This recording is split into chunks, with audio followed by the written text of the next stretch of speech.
This is Basket Case Clubs, CPR Group's podcast where we turn basket case clubs into showcase clubs.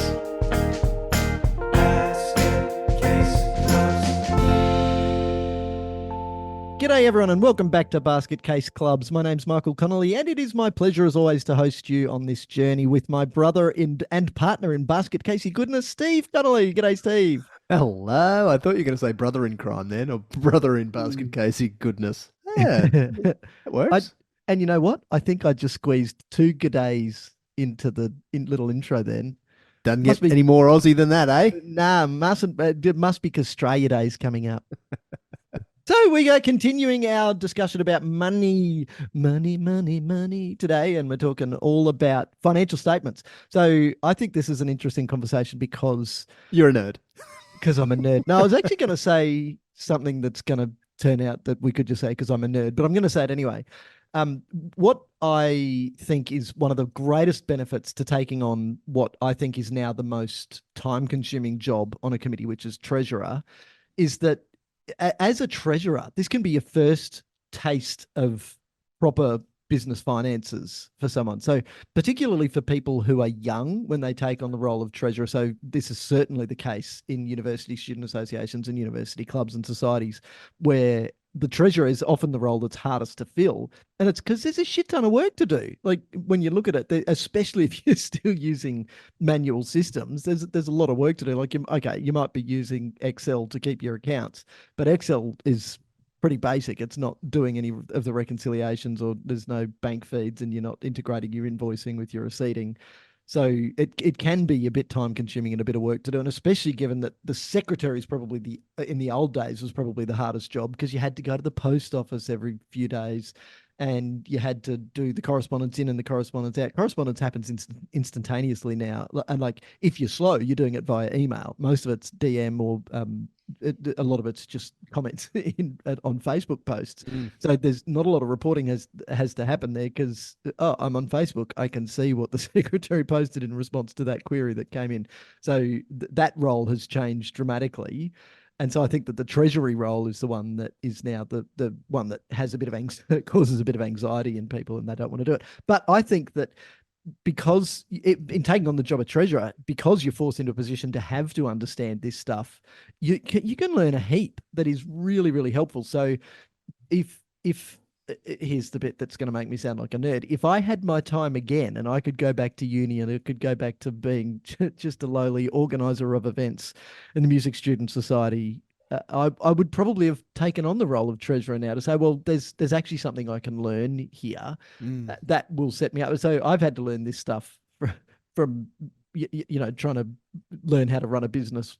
What does Matt say? We're trying to build the plane as we fly it. And this would be set a great foundation. So this episode is about some of the stuff that you're going to see in the financial statements and what it means. And even if we get time, where to look for some sneaky things that can give you a better indication of how you're actually tracking than what the numbers on the bottom line say. Just quickly, how regularly do you hear from volunteers, treasurers, or other people in clubs that they're still doing very manual financial record keeping and reconciliation? It sounds like that might be a leading question. Or Never. A loaded question. Would I ever ask a leading or loaded question while we're recording, while we're on air? The armchair science nerd in me has to say, Steve, that's a very good question. Allow me to do some research and get back to you. Why do you ask? I have anecdotally, to keep the armchair scientist in you happy. Thank you.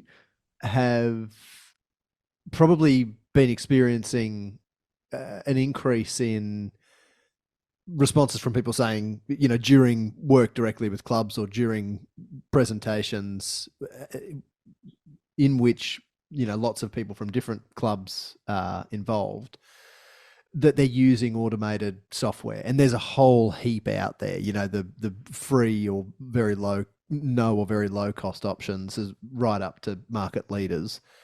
There's a whole host of options. And I think yesterday you and I in our one of our discussions about the income tax exemption stuff that we're going to come back to in this mini series I had a look at the ATO website, and there was something like 419, Yeah. you know, pieces of financial management software that comply with the single touch payroll requirements of the ATO. So the prolific nature of that software, the fact that the market is flooded with options, really means that there's no excuse for clubs to not equip their treasurer with the tools to make their life easier and their job arguably, better, more successful. Yep. By going down that path. Now, I do still hear from clubs, oh, we have so few transactions, it's not worth our while, we're happy to do it manually. But what I hear when that person says it is, I'm happy to do it manually, what I then encourage the person to do is look in the mirror and ask themselves whether whether it's going to be easy to recruit the next person because of how manual their current process is. Yeah. So, but it's also interesting that just a few weeks ago when I was running a session up in North Queensland and asked a question along these lines, and one of the groups represented in the room, two ladies who were relatively new to the committee, admitted that they were still doing handwritten journals and ledgers, and that's uncommon. That is, I must say, pretty uncommon now. You said there were more than one.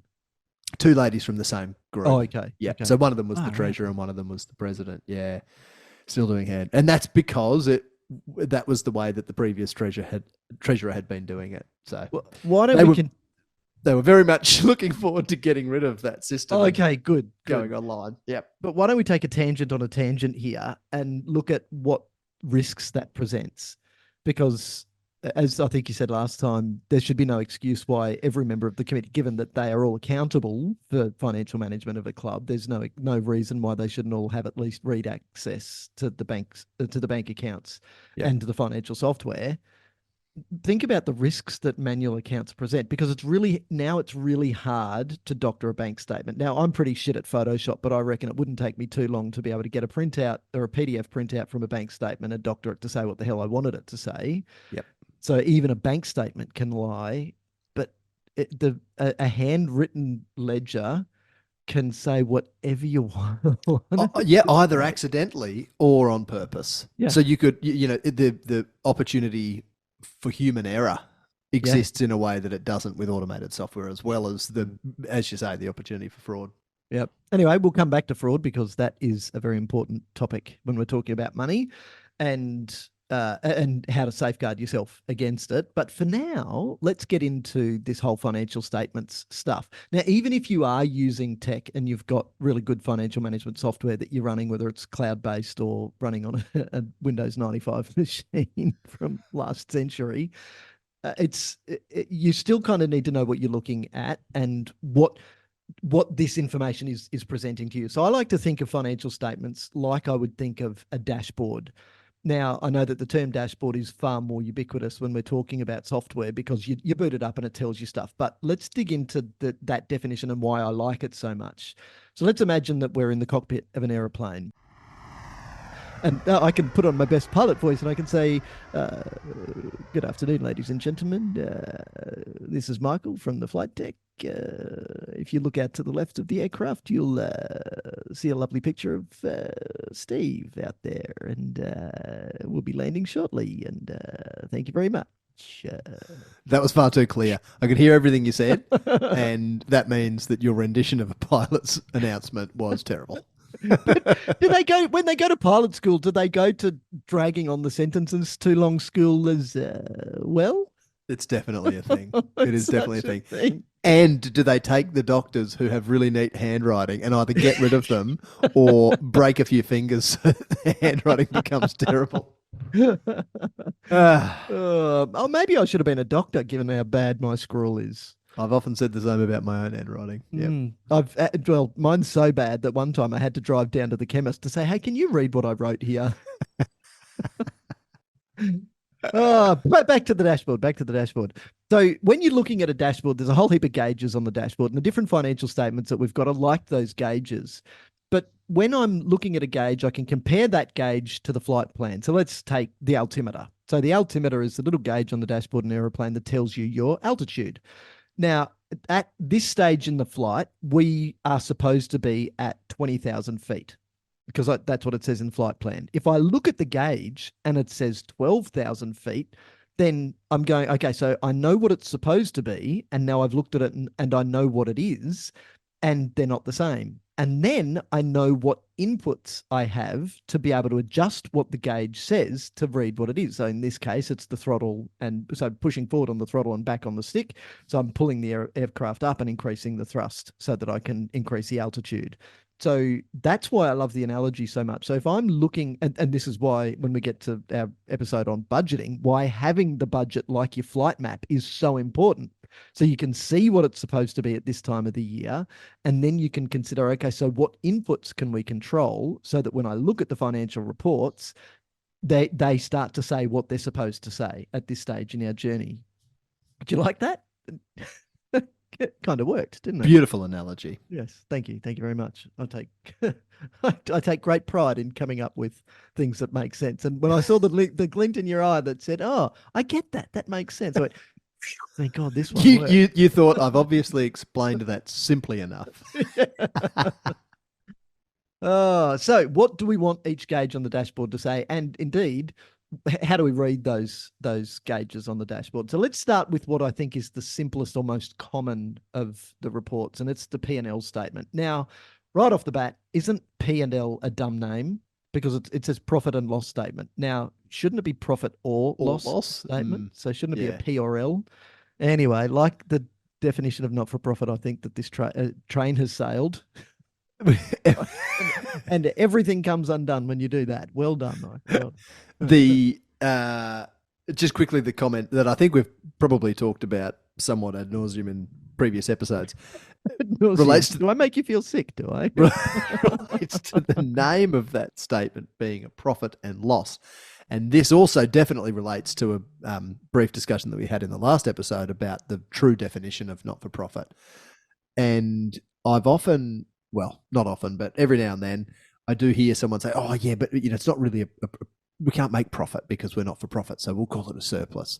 And I say, well, it's a profit and loss statement. It's called that for a reason. It's not a surplus or deficit or surplus and deficit. It's not an S&D. Yeah. So I think just in keeping with the sentiment of calling a spade or calling a profit, it does just that. It tells you whether you've made a profit or you've made a loss. But I'll let you talk through the specifics of what a P&L sets out. Okay, so let's go back to our definitions then. So we've got income on one side, and income is all of the money that comes in. So it's pretty straightforward, but it sometimes can be called revenue. Sometimes it can be called turnover. But all it is this is the money that we're receiving. So how we're receiving that money, it might be from selling event tickets. It might be from the fact that we charge membership fees. We might do some fundraising. We might sell food and drink. We might have a bar and a canteen, and we might have grant money that comes in. So this is all of the money that comes in. That's our income. Then on the other side, we've got our expenses, and expenditure is all of the money that we spend. So it's all of the money that goes out. So the outflows are sometimes called outflows, sometimes called expenses. They're all of the things where we spend money. So if we pay affiliation fees to affiliate with our peak body, which typically we do, so often it's the clubs, sports clubs collect the money, then a bit of that goes to the regional body, a bit of that goes to the state body, a bit of that goes to the national body. And that covers things like insurance, public liability insurance, and perhaps some other insurances. It covers the rights, kind of the IP that you've got. So if you are part of a national competition, so say the AFL, then to be able to be an AFL club, then that's kind of what you're paying for. It's almost like a licensing fee in some cases, but we could get into the differences there between that sort of arrangement and a franchise sort of arrangement, but that's probably a can of worms that we don't need to. We've got to buy equipment, we've got to buy fuel for the mower, we've got to buy line marking paint, we've got to buy the stock that we're going to sell. So if we're selling food in the canteen, we've got to buy that. If we're selling booze, we've got to buy that. If we're selling merch, we've got to buy that. Can I just jump in there quickly? The discussion that we had last episode about the GST threshold of $150,000 for not-for-profit organisations, just to the point that you just made about membership income, how clubs, traditionally have collected the membership fees and then they've sent the money up the line to the regional, state, maybe national sporting association. That is changing, particularly in some of the larger kind of tier one sports, where if you go and sign up little Johnny or Jane to play football, you'll typically, or any one of many other sports, you'll actually pay money to likely the state governing body, and that money will then filter down. So for some organisations, this could have a considerable impact on their total turnover or total income, because if they've gone from collecting tens of thousands or hundreds of thousands of dollars in membership fees and then sending a lot of that up the line, they'll now only be getting their cut, if you like, from above. So that's just an interesting change in the landscape to flag in the context of this discussion about income and expenditure, and the fact that some organisations who perhaps could be possibly nice bet hedging there, Steve. some organisations that are currently registered for GST by necessity may no longer need to be registered. They might choose to remain registered for other reasons, but their income might drop considerably given that change. So it's just an interesting tidbit. Yeah, that is interesting. And it's how you determine whose income it is whose financial statements does it show up on. So if all of the money in that case goes to the state body, and then the state body pays out by way of invoice to the clubs per member, then it shows up on the state body, and only and then it's an expense when they're paying that out to the clubs, and it's only the income from that membership that goes to the clubs that would show up. But as you say, the other way, where it all flows in, kind of an inverted funnel, where everything comes in to the club level at the big base of the pyramid, and then goes up, then it's all showing up at the club level. So when you then take for a period, whether it's a month for your monthly reporting or a year for the financial year, you take all of the income and you add it all up, and it will give you a number. You take all of the expenses, you add it up, and it gives you another number. When you subtract the expenses from the income, if you're left with a positive number, it means your income was higher than your expenses, and that equals a profit. If you are left with a negative number, it means your expenses were higher than your income, and that gives you a loss. So, and this is really important, in the discussion we had about the definition of not-for-profit, a lot of people think that the sign that's in the middle of those two numbers needs to be an equal sign, not a greater than or a less than sign. But because income equals expenses equals no profit equals, hey, we broke even, yay. But like you said last time, there's only so long that you can break even or make a loss before you ain't going to be in business anymore. Yep. So profit is where growth lives. And there's an old saying, if you're not growing, you're dying. So you should be trying to grow. And for every organization, there's a continuum. How much do we want to be pushing? How hard do we want to be driving this business? What's the commitment that we've got to be able to put into more or different business units that we'll talk about when we're talking about how to make lots of money, and then work it out. How much do we need? How much do we want? And what is sustainable, very importantly. So that's the P&L statement. And there's another term here that is the bottom line. So the bottom line is that number that's left at the bottom when you subtract the expenses from the income. So when you hear people use that term to say, oh, we want to increase the bottom line, that means we want to increase the profit. The money that's left over, in this case, because of the self-limiting factor of not-for-profitness, is then members' equity, what's left for the members to be able to invest in delivering what we do, doing our sport. Then that's what increasing the bottom line means. So that's the P&L statement. And as I said, I think that's probably the best understood one, but it's not all that we should be looking at. The next one that I'd like to talk about is called the balance sheet. Now, I'll admit something to you, Steve, but that I wouldn't tell anyone else except for all of our listeners, and this will be on the internet ad infinitum, anyone who listens to this in the future.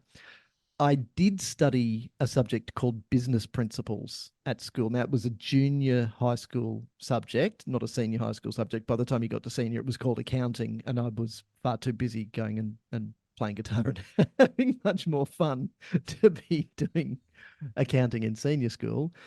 But I used to do this. I'd learn about the profit and loss statement and then do the balance sheet. And we had this thing called a trial balance. Now, for the life of me, I can't remember much about it except that it should balance. So it should have some. The word is pretty indicative of that, isn't it? Yeah. And I don't know, maybe you should try and make it balance, which is why it was called a trial balance. Yeah, I don't think, given how long ago it was that I was in high school, it's A, understandable that I don't remember exactly what I'm talking about here, and B, it's also understandable why I won't have a copy of that textbook to be able to go back and redo it. But never, ever, ever, ever, ever did my trial balance, and I still got a B+ for the subject. So I've always taken that to mean that the balance sheet mustn't be very important, because if mine never balanced, then it mustn't really matter. But obviously, I was doing enough right to get a good pass. Oh my God. But so back to the balance sheet, it is actually really important. And I want to talk about what the balance bit means. But let's get there by a journey of what the balance sheet says. Now, remember that the P&L statement, so to continue with the dashboard analogy, the P&L statement shows us our profit. So it shows us the money that we've got left over after we deduct our expenses from our income. And we can then work out what our inputs are. So there's two main inputs here, like the throttle and the ailerons. I I've thought you were going to say the uppy downy stick, the uppy downy stick. which I was, controls but, the ailerons. but then I was getting confused, because when you've got a delta wing aircraft like the space shuttle that I'm pointing at that's on my desk behind me, it doesn't have ailerons or elevators. It has, because it's a delta wing, because it's got to be able to go faster than the speed of sound. It has what's called elevons. These things at the back here. Watch me, Steve. The elevons going up and down. So that's how that works. This is not basket case space shuttles. This is basket case cubs. So back to the balance sheet. Back to the balance sheet. And so those are the two inputs that I've got. In this case, we've got two inputs for the P&L. I've got the money that we make and the money that we spend. If I want to increase the bottom line, there's two ways that I can do that. I can increase the money we make and decrease the money we spend, and either of those will have an increase will create an increase on the bottom line.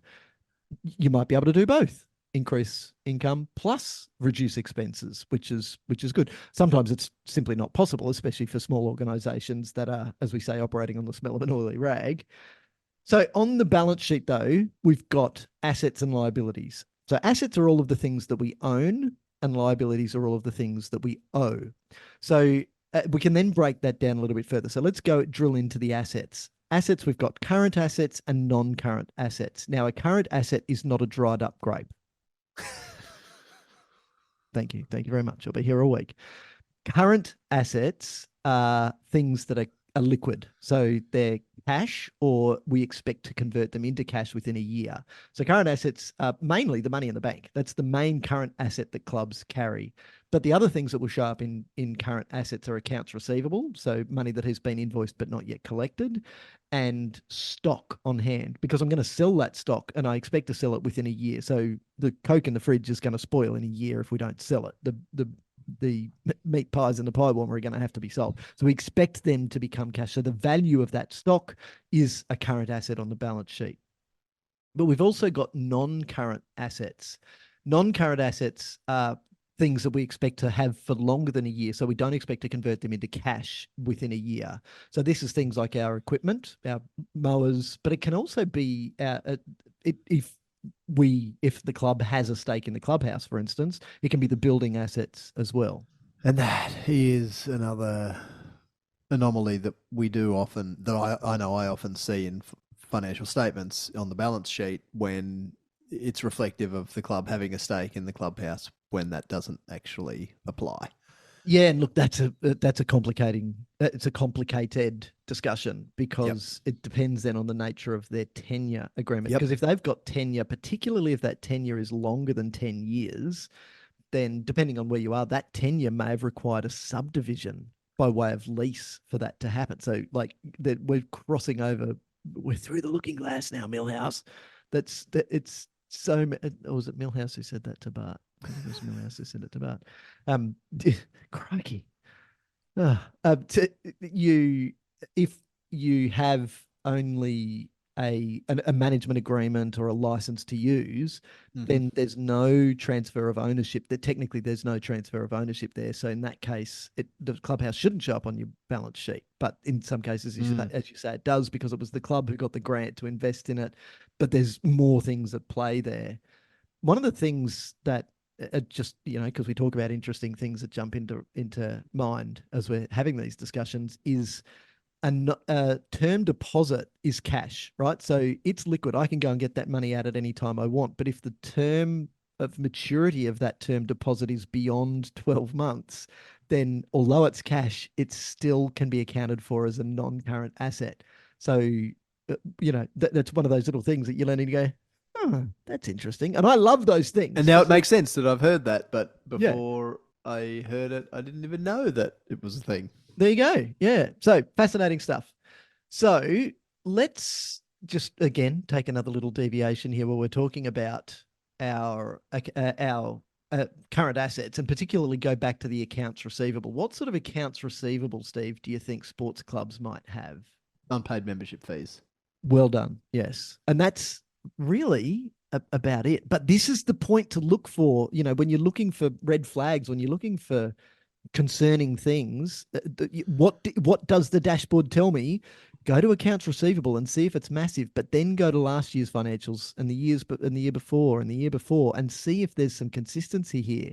Because if you're carrying accounts receivable year after year after year after year, And they're then growing. and they're especially if they're growing, but even if they're staying the same, at some point you're going to have to say, actually, that's a bad debt, and we're going Yep. to have to write that off because we're not Yep. getting that money. So you've got to. This is where it's handy to just. Now, by no means is this podcast episode going to give you the basis for an accounting degree, but it should give you enough to be able to say, that's interesting. Now let me have a look at ours, and go and have a look at that, because and trace it back over time. It's not going to take you long. You should have access to the financials. So go and have a look at last year's and the years before and see if there is any pattern there, because at some point you're going to have to drill into it and say, are we going to get this money? No. But really importantly, when we talk about making money, if you're collecting fees, collect your bloody fees. I don't think I see accounts receivable on a lot of sports club financial statements. Good. Again, very Good. anecdotal. Now, however, I don't. I'm not confident that that's good. I'm not confident that it is indicative of no unpaid fees. Right. I have a hunch that certainly, at least in some cases, it's due to a breakdown in the financial reporting process. It very often can be. Yeah. Yep.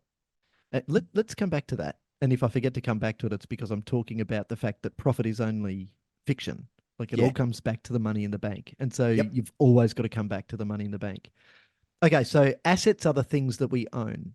Then we've got the other side, which is the liabilities, the things that we owe. So this is typically these are invoices that we've received that we haven't yet paid, and if we've got any financing. So if we've got any short or long term loans. So short term loan might be a club credit card, that could be a business credit card that the club has opened up that has a certain limit, a certain borrowing limit, or it could be some long term loans. Now, I'd probably go so far as to say most clubs won't have long term loans, but it's not as uncommon as you may think, because sometimes a council might offer a long term loan. So this is the sort of loan you'd get from a bank, but a council might offer that because, okay, the club's got to repay it and there's going to be some interest payable, but it's sometimes more difficult for a club to be able to prove ownership of enough equity to be able to borrow against to get a significant loan, which comes back to that discussion about the leasehold. If there's no lease, or if the lease term isn't long enough for them to be able to leverage to take to the bank to get a loan,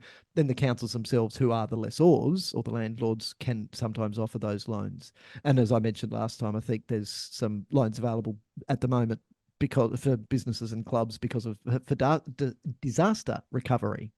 So those are the sorts of things that will show up on the balance sheet as liabilities. And again, liabilities are broken down into current and non-current. So current liabilities are things that we expect to have paid off within a year, and non-current liabilities are those that we expect to pay off beyond a year. So a long-term bank loan or council loan or government loan would be a non-current liability. A credit card debt, because you usually expect to pay that within a month or two, is a current liability. Sorry, did I say non-current liability for the long term? Hope I did. Anyway, I've said it now. So these liabilities typically for clubs, and you can probably back this up with your anecdotes there, Steve, are typically pretty small because clubs don't carry a lot of debt. So in a few that I've been analysing recently for incidentally discussions about leasing and looking at the viability of clubs, in the most part, like I'd say 90% of the ones that I've been looking at, and I can say that fairly confidently because I know it was 10 and I know there was one that carried significant liabilities. 9 of them had very, very little, like hundreds of dollars of liabilities compared to thousands and thousands of dollars of assets. So now we get to the point as to why the balance sheet is called the balance sheet. And it's because your assets and your liabilities typically won't be the same amount. So the difference between them we call, in the case of a business, is owner's equity. So it's that tells you what the business is actually worth from an accounting basis. So remembering that, sorry, not remembering because we haven't discussed it yet, accounting doesn't look at anything like goodwill. So we can expect next year for all of our previous year's members to come back because they all love wearing the whatever colors it is that we have. That's goodwill. Accounting doesn't care about that. Accounting is only based on what did we pay for it or what's its depreciated value. So it's all based in numbers that have some trace back to a number that an amount that actually was transacted at some point. So the value of our 2000 Mente cricket wicket roller is the purchase price. What are they worth? About 35 grand at the moment. And it's 10 years old, depreciating at X%. So it's now worth $22,475. So that's its depreciated value, which has a basis in an actual value, which was its purchase price of $35,000, whatever it was. So this equity then, when we're talking from a club's perspective, is not owner's equity, because as we discussed when we talked about the definition of not-for-profit, we don't have owners who can take a share of that equity out by way of dividend. We have members who can't. And so we have members' equity. So what's the club worth to the members? Now, equity is the amount that's left after you subtract the value of the liabilities from the value of the assets. So that then equals members' equity. So the reason it's called a balance sheet is because liabilities plus equity equals assets. So that will always balance. So you can see there that the figure that will change because of the changes in value of assets and liabilities is the equity. So if our liabilities shrink but our assets stay the same, members' equity must go up. So we're worth more because we owe less money. If our asset value goes down but our liability stays the same, then the amount that our asset value goes down is the amount that our members' equity has decreased because we own less. So there is less value in that. And that's why it's called a balance sheet. The trials and tribulations of Michael's balance sheet. Well, but yeah, and so now I'm thinking, but I could have made it balanced because if owner's equity is the bit that changes, then I've simply got to. So it was probably really simple maths, and I was just trying to overcomplicate it because while I was doing business principles, I was also doing physics and complicated maths. Not as complicated as some of my much smarter than I am friends, but complicated enough to be able to say assets equals liabilities plus equity. It's as simple as that. Like, just that's how it should work. And maybe that's what Mrs. Hunt should have said to me. Just, Michael, or just shake her and said, assets equals like equity plus liability. Anyway, she didn't, and here I am. But now I hope I get it. But by golly, have I had to read some fairly thick accounting books to understand this and be able to distill it down to a point that I can actually talk to myself and say, yep, I understand that. So funnily enough, Steve, there's actually a third statement when we're talking about our financial statements, and it's one that is, in my experience, rarely used in sport.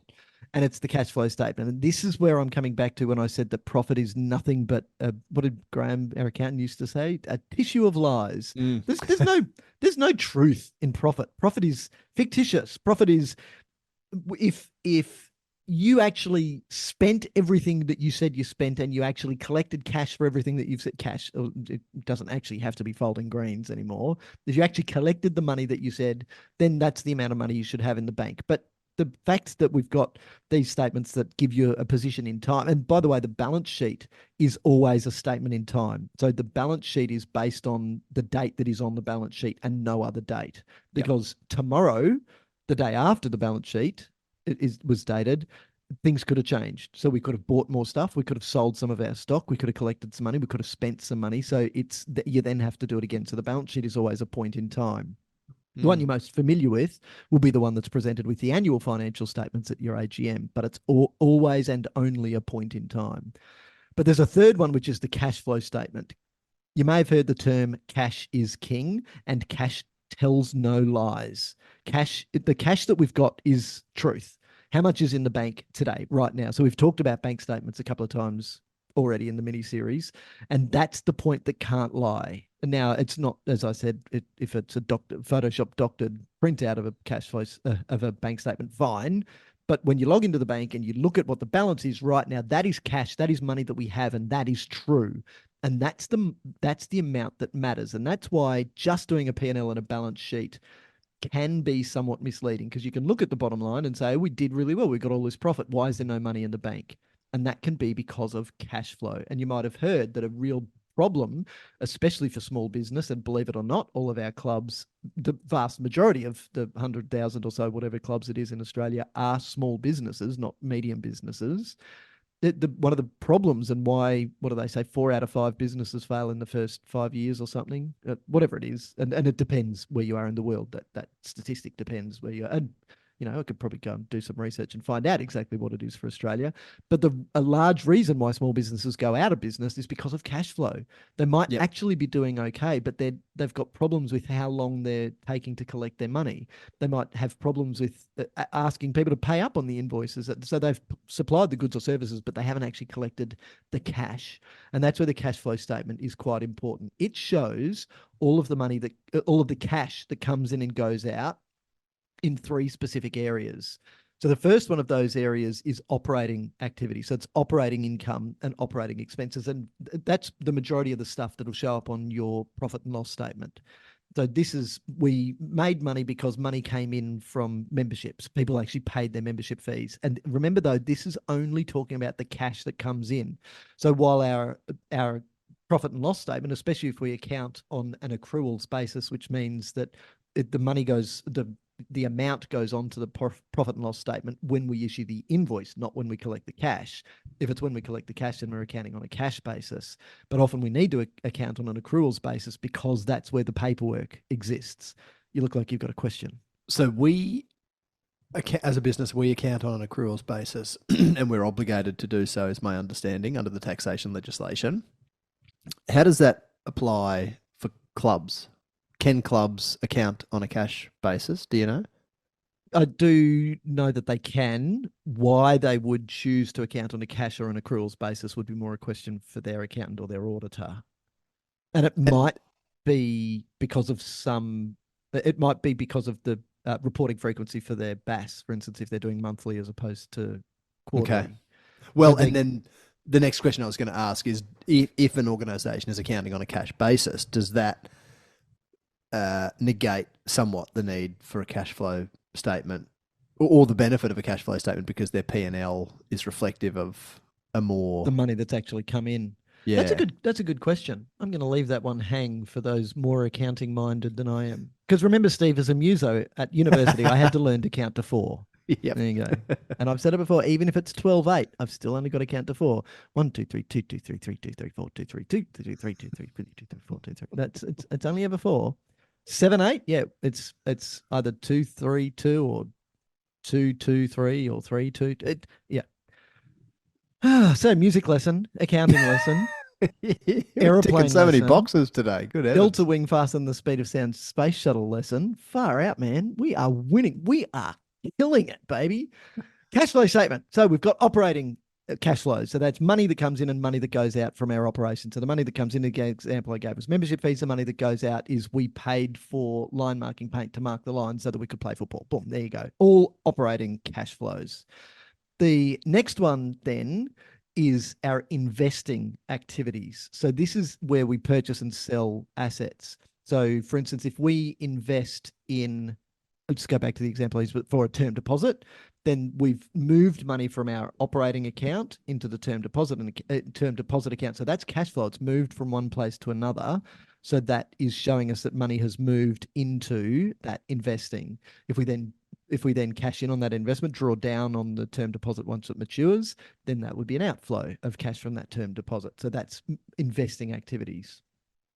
It can also be buying bonds or buying an ETF, buying units in an ETF. And so more traditional investment. Exactly. Yes. So if I'm buying units in a trust, then that's an outflow because I'm purchasing that investment. If I then sell those units, then I'm getting the money back. Then that's an inflow of cash from the sale of those assets. And But both fall under the investing both fall category. under investing, yeah. And by the way, being a muso, if any of our listeners have a better understanding of this and we have screwed anything up, please leave it in. No, don't leave it in the. Yeah, actually, do leave it in the comments. Or along with the 5-star review, yeah. Along with the 5-star review. Perfect. There we go. 5-star review. These guys are great, but yeah. Really good at counting to 4. And the third one, so we've got operating activities, investment activities, and financing activities. So for instance, if we take out one of these long-term loans, then a cash flow in would be when the government or council or bank gives us that money. But it'll show up, remember, it'll show up then as a long-term liability, so non-current liability on our balance sheet. So this is where you can see, and what I love about the dashboard analogy is you can, and I've got this big nerdy grin on my face, crikey.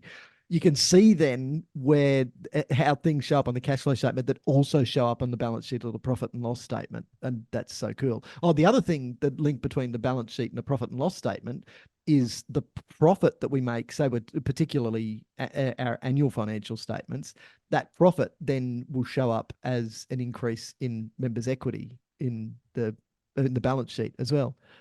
Cool stuff. So financing the outflows. Your level of excitement is nerdy. Thank you. Thank you very much. But this is why being a treasurer is so cool. And you get to say, you don't get to say, oh, I'm just a treasurer. You say, I'm the treasurer. I go, yeah, treasury, baby. And so financing outflows would then be if we're repaying that loan that we've got. So the cash flow statement is rarely used. And yes, it may be because the P&L statement is done on a cash basis, but often it's because our clubs don't have investing activities and they don't have financing activities. Yep. So it's all just operating cash. And so then you can see cash in the bank because it's showing up on the balance sheet, at least as at that date, as a current asset.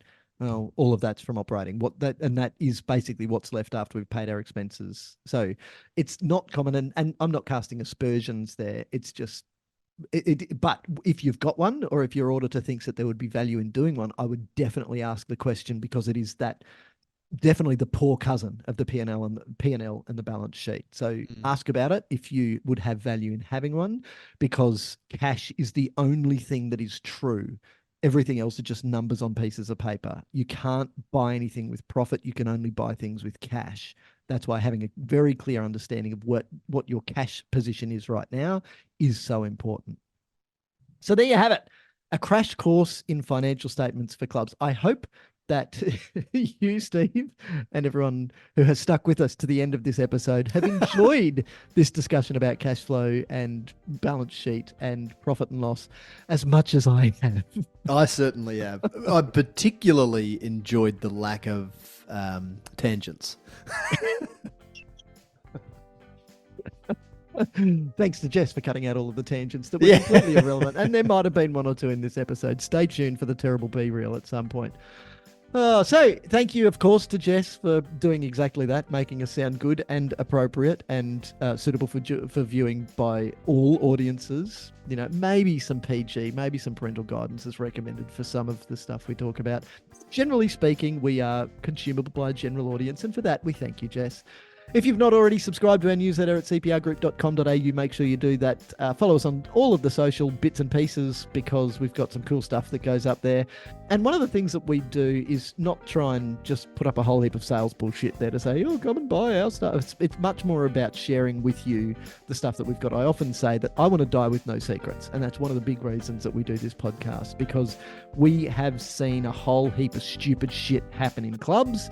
And if we can stop you from having sleepless nights by listening to some of the horror stories that we've had from other clubs so that you can avoid falling into the same trap, then that's a win for us. Steve, pleasure as always. Look forward to continuing our discussion about money in our next upcoming episode. Thanks again. As do I. See you then. Bye. See ya. Basket Case Clubs acknowledges the traditional custodians of the country on which we record, being Yugambeh, Turrbal, Jagera and Kabi Kabi land. We recognise their enduring connection to land, waters and culture, and pay our respects to elders past, present and emerging, and extend that respect to First Nations listeners.